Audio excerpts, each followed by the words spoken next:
सभी को नमस्कार। हम कर रहे थे आय और रोजगार लेसन। हमने पिछले टॉपिक में पढ़ा केन्स का रोजगार सिद्धांत। हमने पढ़ा कि अर्थव्यवस्था में संतुलन वहाँ होता है जहाँ समग्र मांग और समग्र पूर्ति एक दूसरे के बराबर हो जाते हैं, यानी बचत और निवेश एक दूसरे के बराबर होते हैं। हमने इसे तालिका के माध्यम से भी किया और चित्र के माध्यम से भी किया। आज हम करते हैं केन्स के अनुसार निवेश में वृद्धि करके कैसे रोजगार को बढ़ाया जा सकता है। निवेश में वृद्धि करके कैसे रोजगार को बढ़ाया जा सकता है, इसकी पहले हम तालिका बनाएंगे, फिर हम चित्र बनाएंगे। ठीक है, तो चलिए अब हम पहले तालिका बनाते हैं, फिर इसका चित्र बनाते हैं। ये देखिए, ये तालिका है। ये तालिका हम बना चुके हैं। आय और रोजगार का निर्धारण जब हमने समझा था, हमने ई बनाया था। यहाँ लाख लोग 0, 10, 20, 30, 40, 50, 60 ही सब लिखा था। वाई हमने ये कॉलम बनाया था 100 के गैप वाला। सी हमने ये कॉलम बनाया था पिछले वीडियो में। एस इसमें से घटाया ही आ गया था। एस का कोई भी एक पॉजिटिव वैल्यू उठाकर यहाँ डाली थी तो वो आई था। AD is equal to C plus I था और AS is equal to C plus S था। ये टेबल आप बना चुके हैं। ठीक है, आय और रोजगार के निर्धारण वाली टेबल हमने बनाई थी। अब निवेश में वृद्धि करके रोजगार को बढ़ाया जा सकता है। जो निवेश है, हमने यहाँ 50 लिया था, याद करो, तो हमारा संतुलन बिंदु इस जगह पर आया था, है ना। ये बॉक्स हमारा संतुलन का बॉक्स था। अब हम 110 निवेश ले लेते हैं। निवेश को बढ़ाकर 110 कर लेते हैं। तो I1 110 110 110 110 लिख देते हैं। तो हमारा AD1 क्या आ जाएगा? C plus I1। C की लाइन में I1 की लाइन जोड़ दीजिए। 180 250 320 390 460 530 और ये 600। अब देखिए संतुलन कहाँ हो गया। AS आपका ये है। AS नहीं बदला है, AS नहीं बदलता है, C प्लस आई ही रहे, C प्लस एस ही रहेगा। और AD आपका 600 ये हो गया। इसका मतलब आपने जब भी निवेश को बढ़ाया, 50 निवेश था, इसको बढ़ाकर 110 कर दिया, तो आपका संतुलन स्तर 40 से बढ़कर 60 पर पहुंच गया। ठीक है, यानी 20 लाख लोगों को काम मिल गया। इसी तरह से आप जब भी और आगे भी बेशक तालिका बढ़ाना चाहें और बढ़ा सकते हैं। निवेश में जैसे जैसे वृद्धि होती चली जाती है, हमारा रोजगार का स्तर बढ़ता चला जाता है। केन्स का यही कहना था कि जब भी देश में अभावी मांग है, मंदी की स्थिति है, तो निवेश में वृद्धि की ज़रूरत है। निवेश में वृद्धि होगी तो रोजगार बढ़ेगा। ठीक है, उन्होंने अपने इस मॉडल से सिद्ध किया। अब हम इसी को चित्र के माध्यम से भी बता सकते हैं। चलिए अब हम इसका चित्र बनाते हैं। देखिए, ये चित्र आप कर चुके हैं, है ना। ये आय और रोजगार का निर्धारण में आपने याद किया था, संतुलन वहाँ होता है जहाँ AS और AD बराबर होते हैं, S और I बराबर होते हैं। ये आप पिछले टॉपिक में ये चित्र बना चुके हैं।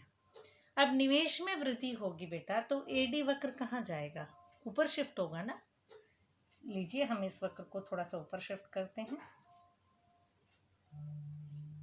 AD1 ये कब हुआ? C plus I1। जब भी आपने निवेश में वृद्धि की तो AD वक्र ऊपर की ओर शिफ्ट होकर AD1 हो गया। नया संतुलन बिंदु E1 हो गया। रोजगार का स्तर बढ़ा, ये निवेश की लाइन भी ऊपर जाएगी। I1 निवेश में इतनी वृद्धि, यानी इतनी वृद्धि करने से रोजगार में इतनी वृद्धि हो गई। यानी निवेश जैसे जैसे बढ़ता चला जाएगा, आपका रोजगार का स्तर बढ़ता चला जाएगा। ठीक है। कभी भी ये क्वेश्चन आ जाए, निवेश में वृद्धि होने से रोजगार में वृद्धि होती है, समझाइए। तो कैसे समझाएंगे? सबसे पहले संतुलन की परिभाषा देंगे। हम जानते हैं कि संतुलन वहाँ होता है जहाँ समग्र मांग समग्र पूर्ति बराबर होते हैं। समग्र मांग की परिभाषा देंगे। AD is equal to C plus I, S is equal to C plus S लिखेंगे। फिर आप कहेंगे कि आइए अब हम इसे तालिका से समझते हैं कि कैसे रोजगार में वृद्धि होती है जब भी हम निवेश को बढ़ाते हैं। तालिका बनाकर व्याख्या करेंगे कि निवेश 50 से बढ़कर 110 हुआ तो इतने लाख लोगों को रोजगार मिल गया। फिर अब चित्र बनाएंगे। चित्र की एक लाइन में व्याख्या करेंगे। निवेश में वृद्धि होने से AD वक्र AD1 को शिफ्ट हुआ। रोजगार जो है OY स्तर से बढ़कर OY1 स्तर हो गया। क्लियर? इसके बाद कभी कभी पेपर में प्रश्न आता है कि क्या संतुलन केवल पूर्ण रोजगार पर होता है? नहीं, संतुलन पूर्ण रोजगार पर, पूर्ण रोजगार से पहले और पूर्ण रोजगार के बाद तीनों स्थितियों में हो सकता है। जो अपने आय और रोजगार का संतुलन की तालिका बनाई थी पिछले वीडियो में, वो तालिका स्पष्ट करती है कि संतुलन अपूर्ण रोजगार पर हो सकता है। जो अभी बनाई निवेश में वृद्धि करके पूर्ण रोजगार प्राप्त कर सकते हैं, ये सिद्ध करती है कि संतुलन पूर्ण रोजगार पर भी हो सकता है। तो अब जो चित्र बनाएंगे आप, चलिए अब हम चित्र बनाते हैं। जो हम चित्र बनाएंगे उसमें हम स्पष्ट करेंगे कि संतुलन पूर्ण रोजगार से पहले, पूर्ण रोजगार पर और पूर्ण रोजगार के बाद तीनों स्थितियों में हो सकता है। अगर ये पेपर में प्रश्न आए क्या संतुलन केवल पूर्ण रोजगार पे होता है, तो आपने पहले ये ज़रूर बताना कि संतुलन होता कहाँ है। जो हमने फर्स्ट टॉपिक में किया कि संतुलन वहाँ होता है जहाँ AD is equal to AS होता है। AD की परिभाषा, AS की परिभाषा जो आपने पिछले टॉपिक में थ्योरी पार्ट किया था, ठीक है, वो लिखेंगे। फिर आप चित्र बनाएंगे, ठीक है। तो चलिए हम चित्र बनाते हैं। अब देखिए ये चित्र है कि संतुलन पूर्ण रोजगार से पहले, पूर्ण रोजगार पर और पूर्ण रोजगार के बाद तीनों स्थितियों में हो सकता है। केन्स का ये मानना था कि संतुलन तीनों स्थानों पर हो सकता है। आप एक AD लाइन खींची, आपने AS लाइन खींची, E बिंदु लगाया, इसको यहाँ पर पूर्ण रोजगार लिख दीजिए, ठीक है। इससे ऊपर की मांग को यहाँ पर संतुलन हुआ, ये पूर्ण रोजगार के बाद संतुलन है, ठीक है।